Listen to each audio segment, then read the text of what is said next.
Thank you, Tim. We have a special I-Team report tonight that will leave you wondering if your private information is safe. Yeah, this is scary. It's a story we bring to you cautiously, as it's our job to keep you informed, but we don't want this information to fall into the wrong hands.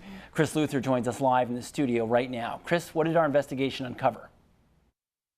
Glenn and Morgan, over the past couple months, we've been looking into local county auditors' websites. What we found is simply scary. It's very important that all of our viewers pay close attention now because your information could be compromised. Keeping your private information away from prying eyes could be the most important and difficult thing you do. A viewer tip led us on an investigation that will make you question how secure your information is. That tip was very simple. Look closely at the Benton County Auditor's website. What we found were thousands of one specific type of document posted online that contained people's names, dates of birth, and social security numbers, basically handing over everything a criminal needs to steal thousands of identities. And it wasn't just Benton County either. Thousands more of the same type of documents are online, unedited on the Lewis and Walla Walla County websites as well. In this story, you will not hear us say how to find these specific type of documents in order to keep that information as safe as possible, but we will tell you how to protect yourself. We took what we found online and brought it to a cybersecurity expert. Dr. Jackson Muhirwe is a professor at Central Washington University. He has a PhD in computer science and has one of the highest certifications in the world in information security, making him a system security professional. He was very troubled with what we showed him. I was disappointed, to say the least. If this falls in the wrong hands, what could people do with this information? What the criminals would do would be to sell this information. That's the first thing they will do. So what can they use this information for? When they go for treatment, they can use this information, getting medical services, financial services. Whatever you wanted to do or you do with your life, now they can do it claiming to be you. How easy would it be for them to take all the information? Within a day, they would be able to take it within a day. Now, we don't know whether anybody has stolen this information or not. So you don't know whether anybody has got their hands on this and they actually are selling it. So it could already be out there. It could be. Dr. Muhirwe says what makes matters even worse, the auditor's websites aren't encrypted or secure at all.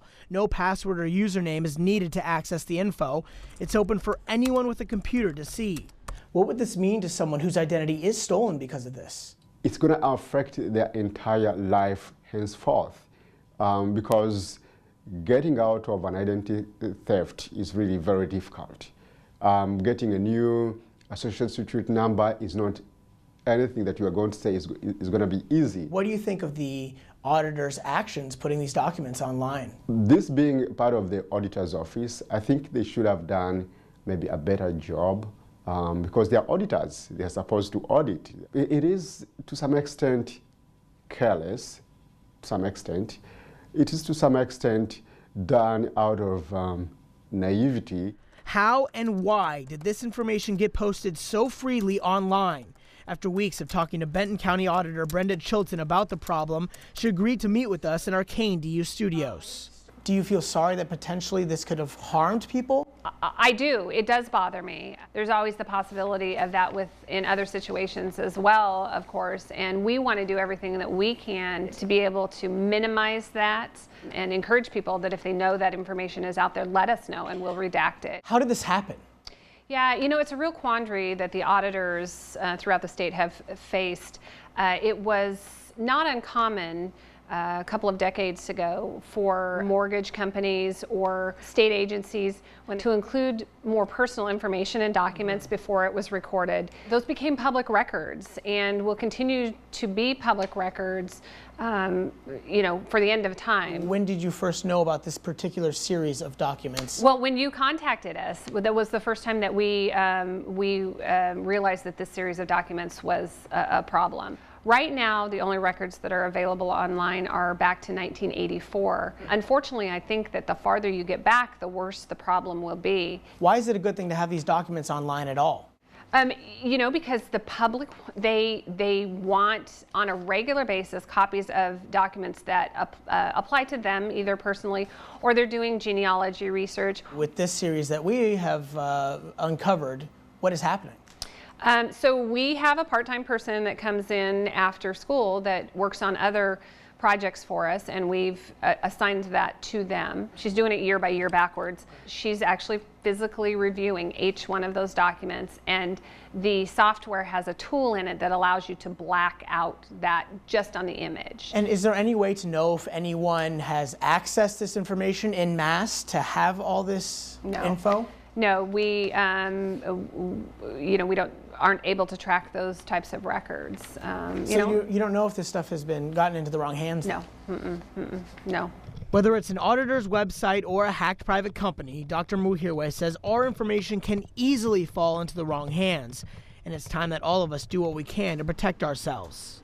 So what they should do is to inform the authorities about it. So that's IRS, local law enforcement agents, and FBI regional offices. In addition to that, they should also let the auditor's office know that their information is available in the open, and it's not good, and they're not happy about it, and should be removed with immediate effect. Chilton says they should be finished redacting all the documents in the next month. Lewis County is also going through the same process right now. We called the Walla Walla County Auditor's Office many times over the last couple of weeks, but we never got a call back. Chilton also told me this isn't just happening in Washington State alone. The problem is appearing all over the country. And I know it might be frustrating for you sitting at home watching this, wondering if your information has been posted online. The best advice we can give you right now is to contact the Auditor's Office if you have any questions. Live in the studio, I'm Chris Luther, NBC Right Now. All right, thank you, Chris.